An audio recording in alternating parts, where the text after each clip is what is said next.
Hello, ഈ മോഡലാണ് നമ്മളെ അടുപ്പ് വിത്ത് ഗ്രില്ല് വരുന്നത്. അത് അടുപ്പിൽ തന്നെ നമുക്ക് അൽഫാമോ മീനൊക്കെ ചൂടാൻ പറ്റുന്ന ഒരു സെറ്റപ്പിലാണ് ഈ മോഡൽ വരുന്നത്. ഈ ബോക്സിൻ്റെ ഉള്ളിൽ നമുക്ക് ചാർക്കോൾ ഇട്ടിട്ട് അൽഫാമൊക്കെ ചെയ്യാനുള്ള സെറ്റപ്പാണ് വരുന്നത്. ഈ ട്രേയിലാണ് നമ്മൾ ചാർക്കോൾ ഇടുന്നത്. ചാർക്കോൾ ഇട്ടിട്ട് ആ ട്രേ വെക്കുക, അതിൻ്റെ മേലെ ഈ ഗ്രില്ല് വെച്ചിട്ട് ഇതിലും മീനോ കോഴിയൊക്കെ ചൂടാനുള്ള ഇത് വരുന്നുണ്ട്. പിന്നെ ഇതിൻ്റെ കൂടെ നമ്മൾ ഈ കോഴിയൊക്കെ ചൂടാൻ ഉപയോഗിക്കുന്ന ആ ഗ്രില്ലും കൂടെ വെച്ചിട്ട് അതിലും ചെയ്യാം.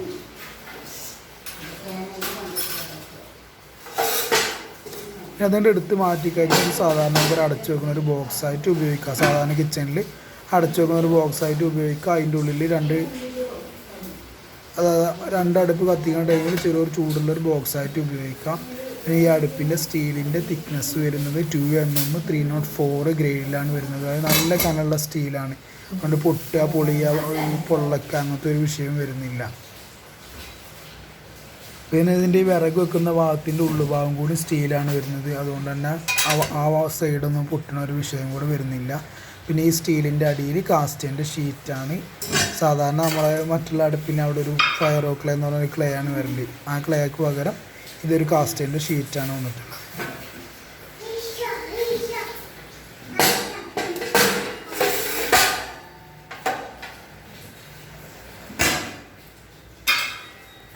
അതിങ്ങനെ അടച്ചു വെച്ച് കഴിഞ്ഞാൽ കാണാനൊക്കെ നല്ല ഭംഗിയുള്ളൊരു മോഡലാണ്. അത് ഏത് സ്റ്റാൻഡേർഡ് കിച്ചണിലേക്കും ഇത് യൂസ് ചെയ്യാം. പെട്ടെന്ന് കണ്ടു കഴിഞ്ഞാൽ അടുപ്പാണെന്നുള്ളൊരു ഇതൊന്നും വരില്ല. പിന്നെ നമ്മൾ സെറ്റ് ചെയ്യുന്നത് ഇങ്ങനെയാണ്. ഈ വരുന്നത് ഫുള്ളൊരു സ്റ്റീലിൻ്റെ ഒരു ബോക്സാണ് വരുന്നത്.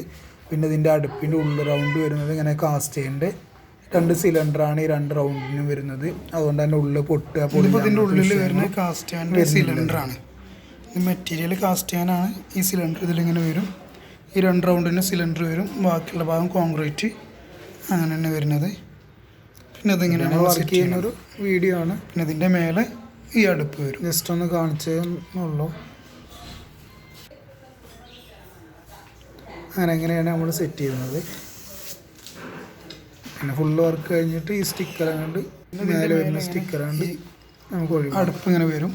ഇതിൻ്റെ ഉള്ളിൽ വരുന്നത് ഇതൊക്കെ കാസ്റ്റേനാണ് വരുന്നത്. ഇത് മറ്റേതാണെങ്കിൽ ഇതിൻ്റെ ഈ കർവ് വരുന്ന ഭാഗം ഇത് ഫുള്ള് കാസ്റ്റേനാണ് വരുന്നത്. ഈ സ്റ്റീലിൻ്റെ അടിയിൽ ഫുള്ള് കാസ്റ്റേൻ്റെ ഷീറ്റാണ് വരുന്നത്.